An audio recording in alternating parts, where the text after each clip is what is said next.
Hi friends, स्वागत है आप सबका जीके स्टडीज़ में। आइए आज की क्लास में हम लोग special maths by Rahul sir में देखेंगे भिन्न यानी फ्रैक्शन, जिसका पार्ट 1 होगा। हम लोग इसमें जानेंगे कि ये भिन्न होता क्या है और गणित में इसकी आवश्यकता क्या है, साथ ही साथ कौन बड़ा भिन्न है कौन छोटा भिन्न है, बढ़ते क्रम घटते क्रम, तुल्य भिन्न, जोड़ घटाव और गुणा भाग। और साथ ही साथ पार्ट 2 में सीखेंगे परीक्षाओं में आने वाले प्रश्न और 1 में भी देखेंगे। जैसे कि आप देख सकते हैं कि किस किस टाइप के यानी टाइप्स ऑफ फ्रैक्शन, बड़ा भिन्न, छोटा भिन्न, तुल्य भिन्न, ये वर्ड प्रॉब्लम, जोड़ घटाव गुणा भाग, और ये कुछ ऑब्जेक्टिव प्रश्न जिसे आप लोग करेंगे थ्योरी सेक्शन के बाद। तो इन सभी प्रश्नों को देखने के बाद हम लोग, और ये तो सीटेट के लिए आज जो वीडियो मिलने वाला है, first video practice model practice set 1, जो दिसंबर 2024 के लिए काफ़ी महत्वपूर्ण होगा, प्रीवियस पे आधारित होगा। तो उसका वीडियो प्रत्येक दिन रात 8 बजे अपलोड होगा और साथ ही साथ सुबह 7 से 8 के बीच में BPSC TRE 4 के लिए। तो चलिए बिना देरी किए हम लोग इन सभी चीज़ों को समझते हैं एकदम इत्मीनान से। सबसे पहले हम लोग जानेंगे कि ये भिन्न होता क्या है। तो देखिए, जब हम किसी संख्या को a/b के रूप में लिखते हैं जहाँ b 0 के बराबर नहीं होना चाहिए, साथ ही साथ a और b प्राकृत संख्या होना चाहिए। क्या होना चाहिए? प्राकृत संख्या। इंग्लिश में इसको a part of whole is called fraction. तो वो तो ठीक है, किसी भी चीज़ का कुछ भाग उसका भिन्न संख्या कहलाता है। मतलब जैसे मैं a/b लिखा हूँ तो इसका मतलब 7/4 यह एक भिन्न है, लेकिन -7/4 ये भिन्न नहीं है। क्यों नहीं है? a और b क्या होना चाहिए? प्राकृत संख्या। -7 तो ऋणात्मक ये संख्या हो जाएगा, यानी ये क्या हो जाएगा? Negative integer. यानी भिन्न में आप ऋणात्मक संख्या नहीं ले सकते हैं, वो परिमेय संख्या में जाता है। तो फिर से समझ लीजिए, आप किसी संख्या को a/b के रूप में लिखते हैं और b क्या नीचे वाला जो डिनोमिनेटर है ये 0 नहीं होना चाहिए। अब रहा बात कि जैसे मैंने 3/7 लिखा, तो ऊपर वाले को हम लोग कहते हैं अंश और नीचे वाले को कहते हैं हर। इंग्लिश में कहते हैं न्यूमरेटर और डिनोमिनेटर, यानी n और d से हम लोग लिख देते हैं। सीधी सी बात है कि ऊपर वाले को हम लोग अंश कहते हैं न्यूमरेटर और नीचे वाले को डिनोमिनेटर। तो समझ गए कि भिन्न क्या होता है? समझ गए ना? तो यहाँ एक प्रश्न बनता है ये छोटे बच्चों के लिए कि 5/11 में न्यूमरेटर क्या है और डिनोमिनेटर क्या है, भरना है। तो ऊपर वाले को आपने न्यूमरेटर यानी अंश कहा और नीचे वाले को डिनोमिनेटर। तो बच्चा आसानी से यहाँ भरेगा ना। यहाँ लिखेगा 5, ऊपर में 5 है तो अंश है, नीचे में 11 है तो ये हर है। चलिए यहाँ तक तो ठीक है। अब हम लोग देखेंगे टाइप्स ऑफ फ्रैक्शन यानी भिन्न के प्रकार। तो ये देखिए, पार्ट 1 में हम लोग सिर्फ ये जानेंगे प्रॉपर भिन्न, प्रॉपर फ्रैक्शन और इम्प्रॉपर फ्रैक्शन। इम्प्रॉपर, इसको हिंदी में भी लिख देता हूँ, उचित भिन्न और अनुचित भिन्न। चित भिन्न। ये उचित भिन्न क्या होता है और ये अनुचित भिन्न क्या होता है, इसे हम लोग जानेंगे। तो सबसे पहले जानेंगे प्रॉपर फ्रैक्शन यानी उचित भिन्न को। बहुत आसान हो जाएगा। और साथ ही साथ अगर आप चैनल पे नए हैं तो चैनल को सब्सक्राइब कर लीजिएगा। BPSC TRE 4 और सीटेट और सक्षमता 3 के जितने भी अगर आपके जाने सुने में लोग तैयारी करते हैं उन्हें ये लिंक भेज दीजिएगा। सीटेट का मॉडल सेट अब लॉन्च होगा, उसका प्लेलिस्ट अलग है, आप मेरे प्लेलिस्ट में जा कर के देख सकते हैं। तो उचित भिन्न क्या होगा? प्रॉपर फ्रैक्शन प्रॉपर फ्रैक्शन, जब अंश हर समझ गए हैं आप, ये 3/7 मैंने लिखा, तो अंश जो है, अंश ये हर से क्या होना चाहिए, हर से छोटा होना चाहिए, अंश हर से छोटा, मतलब कि numerator is less than denominator. देखिए 3/7 से छोटा है ना, तो ये उचित भिन्न है। कैसा भिन्न है? उचित भिन्न है। तो मैं कहूँगा 11/15 कैसा भिन्न है? तो आप कहिएगा सर अंश हर से छोटा है, इसलिए ये भी उचित भिन्न है, प्रॉपर फ्रैक्शन है। Here numerator is less than its denominator, the fraction will be proper fraction. Are you understand? चलिए समझ गए। हिंदी और इंग्लिश दोनों लैंग्वेज करते चलूँगा, ताकि आप बच्चे के किताब में जब आप देखिए तो उसमें ये जब आप फ्रैक्शन पढ़ाइए उसको तो आसानी से बता दीजिए। तो ये आप समझ गए हैं। तो इसका मतलब अब इसमें से निम्न में से उचित भिन्न है, विच इज़ प्रॉपर फ्रैक्शन। प्रश्न आएगा कि निम्न में उचित भिन्न है, उचित भिन्न है। ऑप्शन ए रहेगा आपके लिए 11/15, ऑप्शन बी रहेगा 15/11। तो कौन उचित भिन्न है, किसमें अंश हर से छोटा है? तो बता दीजिएगा आप आसानी से, कमेंट में जवाब दीजिएगा। अब चलिए यहीं पे जानेंगे अनुचित भिन्न, इम्प्रॉपर फ्रैक्शन।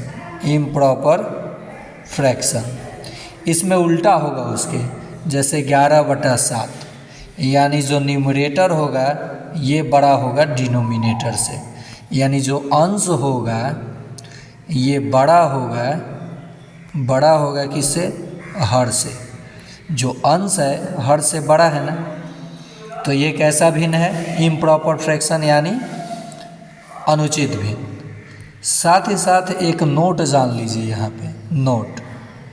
आप उचित भिन्न को मिश्रित भिन्न में नहीं बदल सकते। मिश्रित भिन्न यानी मिक्स फ्रैक्शन में नहीं बदल सकते, लेकिन अनुचित भिन्न को बदल सकते हैं। जैसे इस सब का लाभ कहाँ मिलेगा? लाभ हानि में, समय, काम और समय में। जैसे कहा जाता है ना कि मिक्स फ्रैक्शन में आंसर दीजिए। मेरे कहने का उद्देश्य है कि 17/3 है, तो क्या इसे आप ऐसे भी तो लिख सकते हो, 3 6 18, 1 शेष बचा /3, 6.1/3, 6 3 18, 1 19/3 हो गया, 3 5 15 होगा। यहाँ देखिए ये ज़्यादा हो गया, 3 5 15, तो 2 शेष बचेगा बटा में 3, 3 5 15, 2 17/3। यहाँ थोड़ा आपको कम समझ में आया होगा। देखिए इसको करना क्या है, जैसे 17/3 को आपको बदलना है मिक्स भिन्न में, मिक्स फ्रैक्शन में। तो हमेशा इसमें अंश को यानी ऊपर वाले को नीचे से भाग देते हैं, यानी डिनोमिनेटर से। तो 3 5 15, अब शेष क्या बचा? 2। शेषफल हमेशा ये भागफल से छोटा होना चाहिए। तो कितने होल पार्ट आया? 5। तो इसको पूर्णांक में लिखेंगे, जो शेष बचेगा इसे ऊपर लिखेंगे, और जिससे भाग दे रहे हैं इसे नीचे लिखेंगे। तो ये आपका हो जाएगा मिश्रित भिन्न। समझ में आ गया आपको? तो ऐसे मिश्रित भिन्न यानी आप बच्चों को मिक्स फ्रैक्शन यानी इम्प्रॉपर को ही आप केवल इम्प्रॉपर फ्रैक्शन को ही आप मिक्स फ्रैक्शन में बदल सकते हैं, मिक्स फ्रैक्शन में बदल सकते हैं। प्रॉपर को आप नहीं बदल सकते, प्रॉपर फ्रैक्शन को आप नहीं बदल सकते। 11/15 बदल सकते हैं? नहीं ना बदल सकते हैं। तो चलिए इस प्रश्न का आप लोग 100/99 कहीं कहीं आता है लाभ प्रतिशत, तो आपको दिया रहता है ना 11 9 99, तो 11 1 शेष बचा बटा 9, तो ये इसका मिक्स भिन्न हो गया। ऐसे ही 9 के पढ़े कई बार पढ़े? 11 बार, तो 11 9 99, 1 शेष बचेगा, तो 9 बार पढ़े। 9 के पढ़े 11 बार पढ़े, तो 11 होल पार्ट, जो शेष बचेगा ऊपर और ये भागफल नीचे। मतलब यहाँ देखिए मैं क्या कहना चाहता हूँ, यहाँ भागफल पूर्णांक में ऊपर में शेषफल और नीचे में भाजक। यही तो है इसका रूल, समझ गए होंगे आप लोग। चलिए अब तुल्य, बड़ा और छोटा भिन्न हम लोग देखेंगे। इससे प्रश्न एग्जाम में खूब बनता है, तो इसे गौर से आप लोग समझिएगा। और जितने भी हमारे सक्षमता 1 से जुड़े हुए शिक्षक थे, मैं देख रहा हूँ कि वे लोग अब परीक्षा दे चुके हैं, अब बिल्कुल रेस्ट मूड में हैं। अब बाप रे बाप बहुत पढ़ लिए, अब नहीं पढ़ना। देखिए जो ये अधिगम है, सीटेट में चाहे बाल विकास और शिक्षा शास्त्र में इसको अधिगम सीखना कहा जाता है। ये मरणोपरांत चलता है, जन्म से मृत्यु तक। तो प्रत्येक दिन कुछ ना कुछ सीखते रहिए। मार्केट में क्या नया लॉन्च किया है, राहुल सर ने क्या नया लाया है या किसी और सर ने, उसे आप लोग देखते रहिए, साथ ही साथ लाइक करते रहिए। कितना समय लगेगा, 20 से 30 मिनट मैं बोला हूँ, प्रत्येक दिन आपको समय देना है। बिल्कुल कुछ नया जानते रहिएगा। चलिए बाकी आपकी मर्ज़ी, चॉइस इज़ योर। तो देखिए तुल्य भिन्न, जैसे मैंने लिखा 3/5 और 7/11। कौन तुल्य भिन्न है? दोनों भिन्न में तुलना करना है, यानी इक्विवेलेंट। इक्विवेलेंट मतलब होता है बराबर, और यहाँ हम लोग कंपेयर करना है। तो इसमें अब एलसीएम उलसीएम हम लोग नहीं लेंगे पुराने ज़माने की तरह। ये क्रॉस गुना करेंगे, 11 3 33 और 7 5 35। किधर वाला बड़ा है? 33 से बड़ा है 35, इसका मतलब ये बड़ा है। 3/5 से बड़ा भिन्न कौन है? 7/11। आंसर हो गया। समझ गए आप लोग? देखिए कैसे, ये प्रॉपर फ्रैक्शन है, दोनों अंश हर से छोटा है। पता नहीं था कि कौन छोटा है कौन बड़ा है, प्रॉपर फ्रैक्शन में आप नहीं बता सकते हैं। तो ये आपने देखा कि क्रॉस गुना जब किया तो ये 33 आया और ये 35 आया। तो 33 बड़ा कि 35? 35। तो किसका मान? 7/11 का, मतलब इससे ये बड़ा होगा। तो तुलना करना आप सीख गए दो भिन्नों के बीच में। अगर 4 भिन्न दे दे तब, जैसे 3/4 दे दे, 7/8 दे दे, 9 यहाँ पे 11/6 दे दे, और छोटा छोटा लिखना चाहिए था, और 13/12 दे दे। इसमें पता करना हो कि इसे आप बढ़ते क्रम में सजाइए या घटते क्रम में सजाइए, या सबसे बड़ा पकड़िए या सबसे छोटा पकड़िए। तो क्या कीजिएगा, तब आपको कहा जाएगा कि 4, 8, 6, 12 का लघुत्तम निकालिए। लेकिन राहुल सर लघुत्तम नहीं निकलवाएंगे। जी हाँ, राहुल सर बिल्कुल आपसे लघुत्तम नहीं निकलवाएंगे।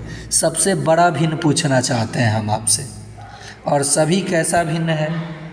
सभी कैसा भिन्न है? तो सब उचित भिन्न है। सभी का अंश हर से छोटा है। लेकिन इसका देखिए यहाँ पे ये भी अंश बड़ा है, ये भी अंश बड़ा है, ये दोनों छोटा है। और इन दो, इसमें अंतर 1 है, इसमें अंतर 5 है। कितना अंतर है? 5 है। यही सबसे बड़ा हो जाएगा, सबसे बड़ा यही हो जाएगा। नहीं समझे? चलिए कोई बात नहीं, एक चीज़ एक काम करते हैं। एक तो ट्रिक ये हो गया, अगर आप यहाँ ट्रिक नहीं समझे, देखिए मेरा कहना क्या था, यहाँ भी अंश हर से छोटा है, यहाँ भी अंश हर से छोटा है, 1 का अंतर है। यहाँ अंश हर से बड़ा है लेकिन 1 का अंतर है, और यहाँ अंश हर से काफ़ी ज़्यादा बड़ा है। तो इसका मतलब यही सबसे बड़ा होगा। ये दोनों भिन्न अनुचित भिन्न है, इम्प्रॉपर फ्रैक्शन, अंश बड़ा है, और ये दोनों भिन्न उचित भिन्न है। तो इन्हीं दोनों में से कोई बड़ा होता है। लेकिन प्रश्न ऐसा एग्ज़ाम में नहीं रहता है, रहेगा 1/2। ये तो इतना आसान हो जाएगा। पहले मैं आपको सजा के लिख देता हूँ। 3/5, 9/10, 13/20, और लिखता हूँ 17/20। 20 ही कर देता हूँ, ठीक है। या फिर आपको यहाँ, हाँ चलिए, सबका अंश हर से छोटा है, यहाँ भी, यहाँ भी, यहाँ भी। तो इसमें अब बढ़ते या घटते क्रम में सजाना होगा, या फिर बड़ा छोटा पहचानना होगा। तो 5, 10, 20, 20 का लघुत्तम क्या होगा? 20। सब में 20 से गुना कर लीजिए। 3/5 गुना 20, ठीक है। 9/10 गुना 20, 13/20 गुना 20 और 17/20 गुना 20, क्योंकि सबका लघुत्तम 20 होता है। ये 20 कट गया, ये भी 20 कट गया। 10 दूनी 20 तो 9 दूनी 18 और 5 का 20 तो 4 3 12। ये आया 13, ये आया 17 और ये आ रहा है 18 और ये रहा है 12। तो इसका मतलब यही सबसे बड़ा हो जाएगा 9/10। सबसे ज़्यादा 9 दूनी 18 यही ना आ रहा था। 17, 13, 18 और 4 3 12 में कौन बड़ा? तो 18, तो ये सबसे बड़ा। उसके बाद कौन बड़ा? तो ये वाला 17 यानी लास्ट वाला। उसके बाद कौन बड़ा? ये बड़ा। तो इसको इस अकॉर्डिंग में आप बढ़ते या घटते क्रम में भी तो सजा सकते हैं। तो छोटा और बड़ा पकड़ लेंगे ना। जैसे देखिए 17/20, 11/30, 15/20, 9/30। इसमें सबसे बड़ा कौन है?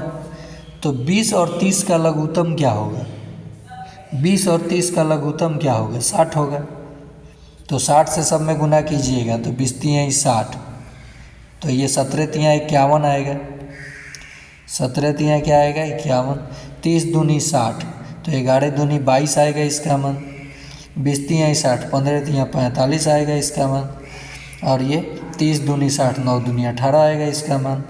तो इसमें चारों में सबसे बड़ा पहला का ही मान है, तो यही सबसे बड़ा है। दूसरे नंबर पे कौन आएगा? देखिए 1 नंबर पे ये, 2 नंबर पे ये, तीसरे का, और 3 नंबर पे ये, और ये 4 नंबर पे। तो 1 2 3 4 करके लिखिएगा तो ये घटते क्रम में हो जाएगा। 4 2 3 1 उलट दे दीजिएगा ऐसे, तो बढ़ते क्रम में हो जाएगा। समझ गए आप लोग? चलिए अगला प्रश्न देखते हैं। एक आयताकार श्याम पट की लंबाई इतना है, चौड़ाई आ रहे हैं